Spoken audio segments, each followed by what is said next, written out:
No problem. Good. Well, hi, my name's Sarah Monk. I produce a podcast called Materially Speaking, where artists and artisans tell their stories through the materials they choose. And I work a lot telling the stories with sculptures, which is a great privilege and honor. And as we usually do at this time of year, we have got together, Monica Major, Isabel Langtry, and myself, to have a little chat in honor of International Sculptors Day. And as before, we've chosen a theme, and our theme this year is change. So just before we start, I was going to say that what I love about sculpture is that somehow, with all the craziness of the last few years, and for me, time is sort of contracted and expanded at the same time. With the pandemic, I didn't know whether a week was a long time or a short time, likewise a year. And even now, I find looking back, it's all a bit of a dream, and the bits before and the bits after, and it's all recalibrated itself. But sculpture goes on for a very long time, especially stone sculpture. And I think the stories it tells often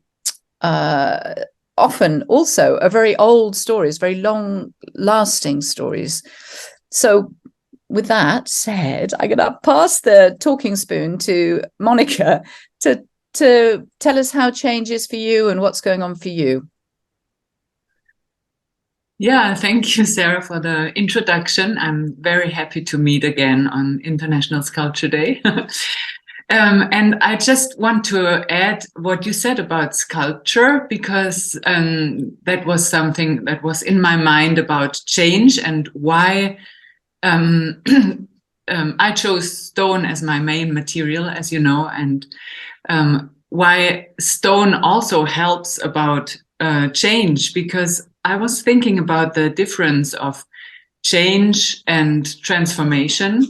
And so the stone, as you can find it in nature, it can change a lot about the external things that are happening and shaping the stone. But there is also this history of metamorphosis of the stone when it's and how it is built. Like, for example, marble has been a limestone, and then it has these really strong influences of heat and pressure, and it has to make an internal change to become something else and become marble and leave the state of limestone. And I really love this picture and this this way to look at things also. What is the external change and what is the internal one? And so, yeah. Yeah. Great. And for me, the biggest change has been a change of my living location.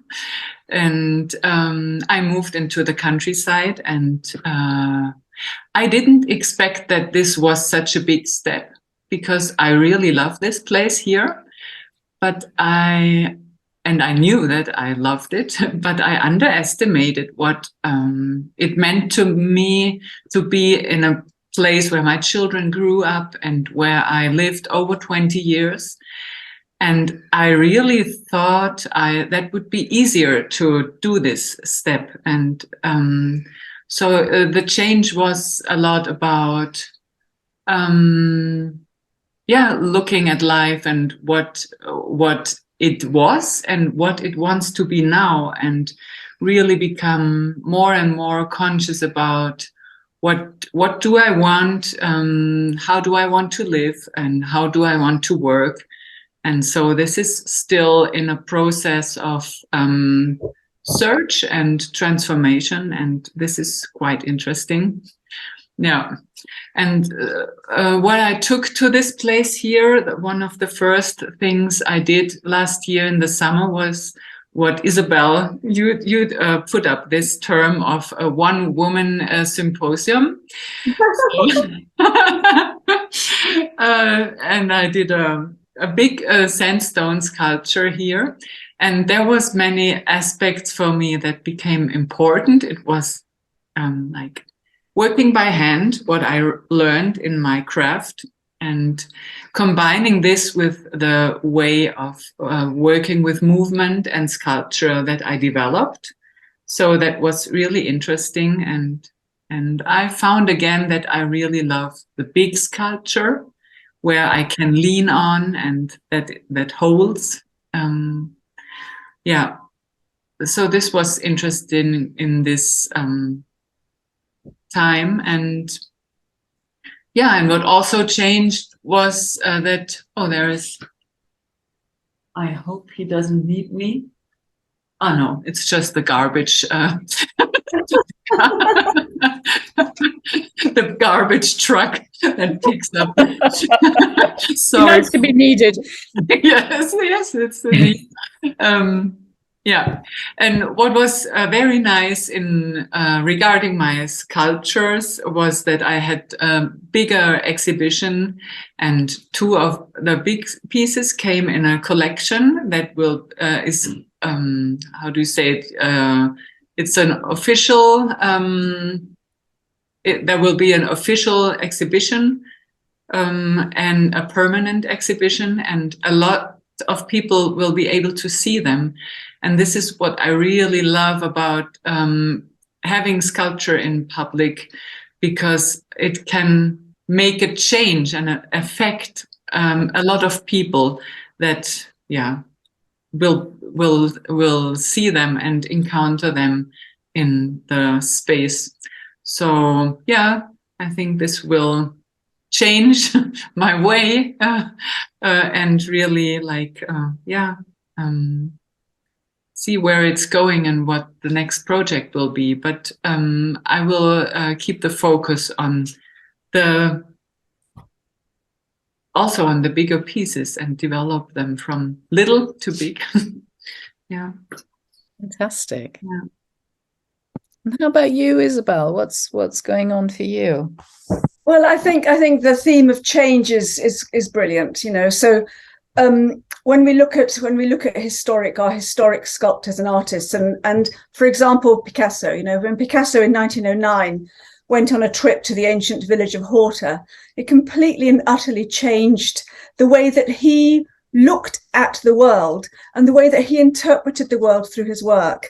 And I think Gerhard Richter does exactly the same. I think that Blinky Palermo, which is a fascinating character, these are examples of artists who use change to stimulate the next phases of their work. And change for me as a sculptor, I'm looking for change all the time. I'm looking for new experiences. I want to do new things. I want to go to different places. So an example of that is when I was in Chile recently in December. And actually the very air that we were breathing and the passing of the wind across our bodies, there were 13 international scientists and artists working together to explore that environment. I found myself standing in the Andes River holding a big sheet of fabric provided to us by the wonderful Chilean painter Angela Leible, and testing it out as a weighty material, holding it with my body into the air and feeling the very strain of nature's environment around me. And that became a performative sculpture. And I'm very interested in making performative sculpture.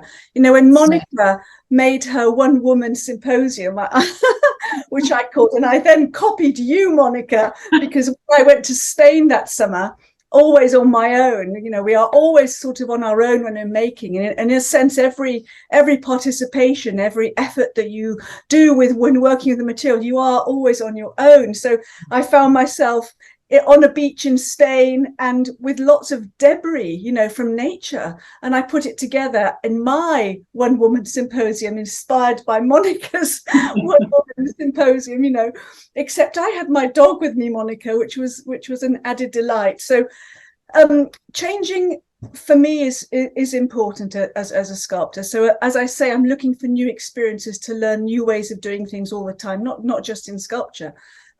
So visiting places is very important to me. Changing materials has a radical effect on the way that I'm able to express things. So I absolutely love stone. And when I'm teaching stone with my students here at Hampstead School of Art, I have this experience all the time of trying to explain why I work as a sculptor and why I choose that particular material.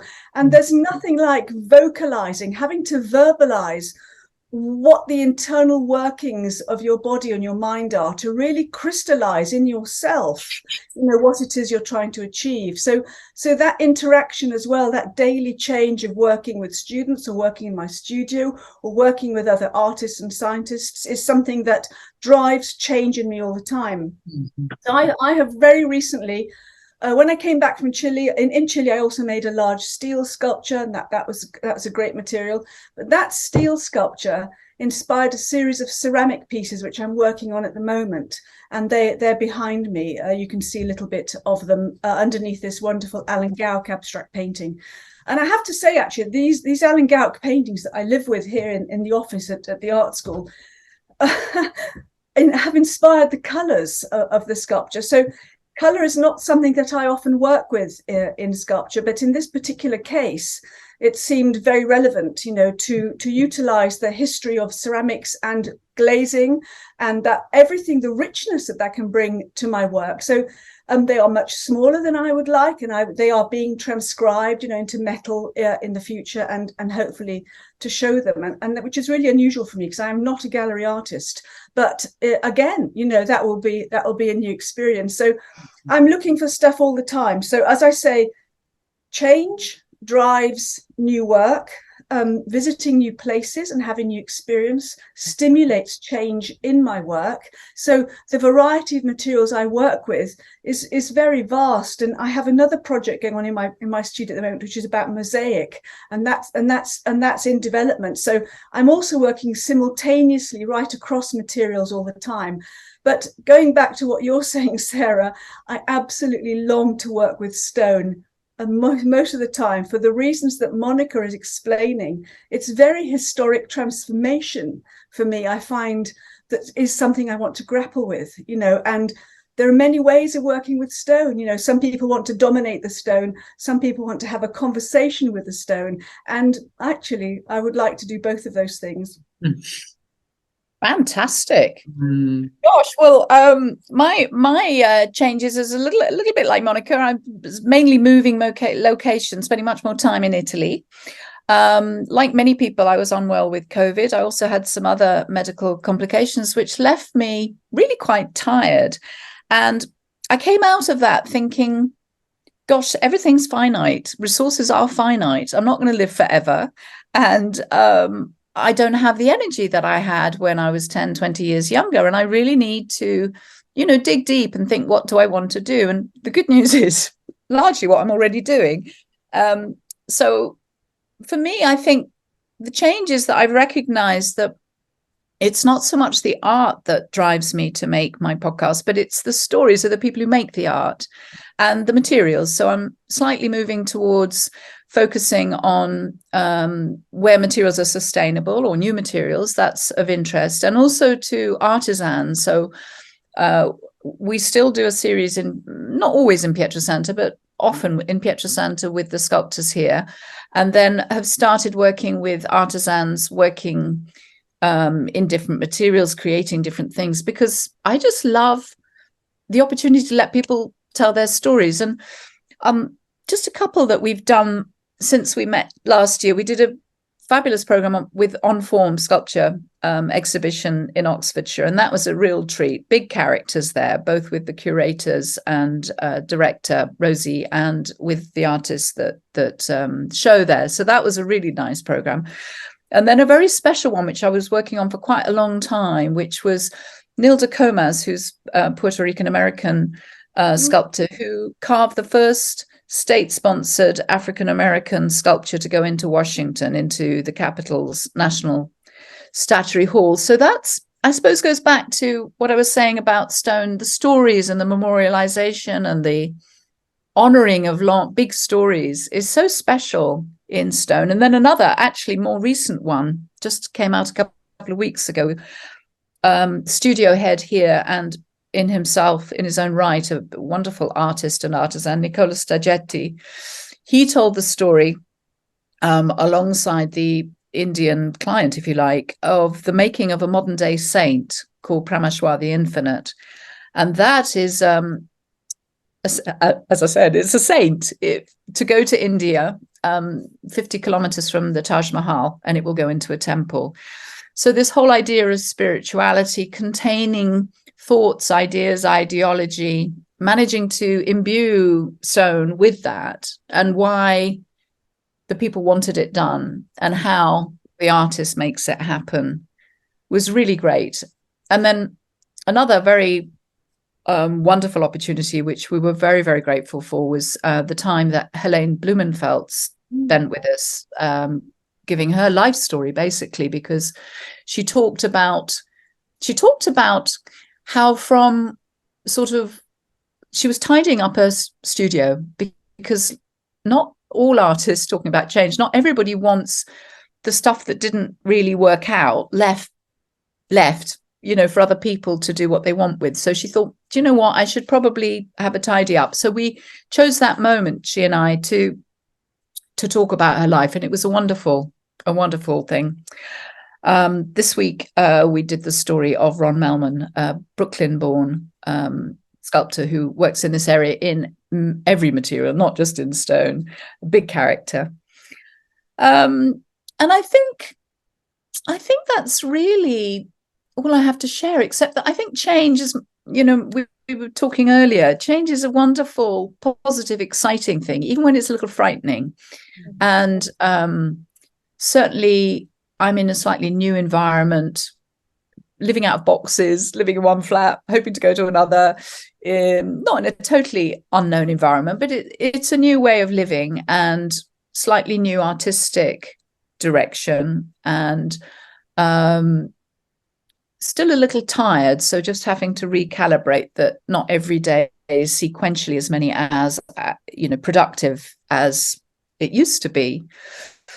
But it's exciting. And I think that's what I get from talking with other artists, is how we adapt. And in a way, it's almost as though time and energy is in itself a resource or a material that we have to manage and think, how can we make the best out of this, the most out of this? What's important?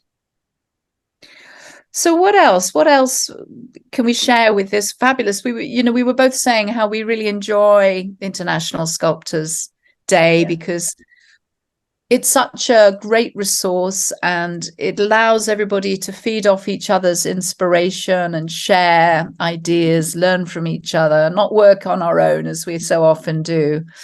What do you think? What do you feel are the biggest things that we can share today? I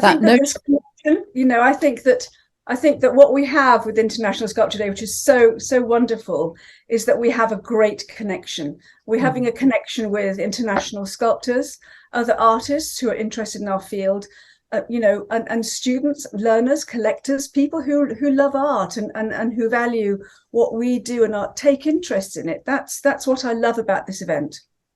Mm-hmm. Yeah. Right. And I think it's a lot like you already mentioned, Isabel, when we are working, we are all for our own. And then it's so inspiring and so important to step out and really hear what others have to say and get inspired by other sculptures, other materials, and other ideas and thoughts. And this is really nurturing. Completely agree. That's why we're here. Yeah, and I just like to say how I've learned from you two today. We're friends, and we know a little bit about what goes on through the year with each other. But with Monica, that honesty about how change is, when you forget what you're giving up when you move. I remember moving to America and realizing, oh my gosh, I used to have so many friends around the corner, and with the time difference, it was like, oh, there's nobody to call this evening. There's whatever. And from you, Isabel, very inspiring to think about travel as an inspiration, because it is, and sometimes I can get a little hunkered down. So thank you for that. Mm-hmm. Pleasure. Lovely to see you both. And lovely to see you both.